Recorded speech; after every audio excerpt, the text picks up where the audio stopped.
Setelah berlatih cukup keras, pria ini akhirnya siap menjalani comeback-nya ke dunia F1 setelah puluhan tahun pensiun. Pemilik tim berharap banyak dengan Sony bisa membawa timnya ke arah yang lebih baik sebab dari semua seri balapan yang sudah dijalani, tim mereka belum pernah mendapatkan satupun poin. Begitu pertandingan dimulai, Sony sempat melesat ke barisan terdepan, namun begitu ke putaran 20, Sony kembali tercecer ke barisan belakang. Begitu juga dengan rekan satu timnya. Kondisi pit stop juga sangat kacau. Sony dan Joshua begitu lambat sehingga mereka berdua berada di posisi paling belakang. Lebih parahnya lagi, Sony dan Joshua malah bertabrakan. Kondisi malah semakin memburuk untuk tim Apex. Joshua yang masih muda belum bisa mengendalikan emosinya dan mereka malah bertengkar di depan semua anggota tim. Keributan juga terus berlanjut karena Sony tidak suka dengan sikap sok dari pembalap muda seperti Joshua yang malah cari muka dengan media, padahal tim mereka kalah telak. Pemilik tim yang sudah merekrut Sony pun memintanya untuk bersikap lebih baik dan menuruti semua arahan pimpinan tim saat mereka balapan.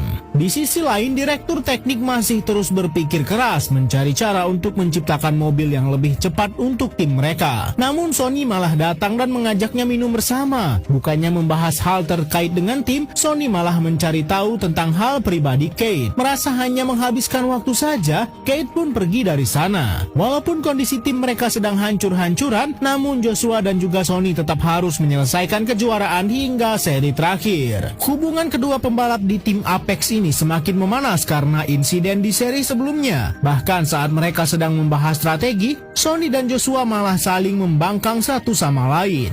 Balapan kedua bagi Sony pun dimulai dan tentu saja mobil mereka masih belum mampu bersaing dan Sony belum apa-apa sudah mendapat masalah dengan bannya. Situasi semakin tegang saat Sony tidak mau jalan jika belum diberikan jenis ban yang diinginkannya. Lagi-lagi Sony mengabaikan instruksi dari pimpinan tim. Saat melanjutkan balapan, Sony malah sengaja menabrak mobil lain sehingga safety car harus keluar dan memperlambat semua laju mobil yang ada di barisan depan. Pada balapan kali ini, Sony terlihat tidak ingin menang. Ia hanya mengacaukan balapan dan membuat insiden di lintasan. Namun karena rencana ekstrim Sony yang sengaja membuat kerusuhan dan kerusakan di balapan, akhirnya jarak antar mobil semakin dekat dan hal itu mengacaukan strategi tim lain. Sehingga rekan satu timnya bisa finish di posisi 10 dan mendapat poin perdananya. Tapi walaupun begitu, Sony masih terus latihan di simulator dan mencatatkan waktu yang lebih cepat dari Joshua. Setelah berhasil membawa timnya mendapat poin perdana, seri berikutnya sudah di depan mata. Saat sedang membahas strategi, lagi-lagi Sony sepertinya tetap punya rencana sendiri untuk balapan kali ini dan mengatakan kalau Joshua pasti akan memenangkannya.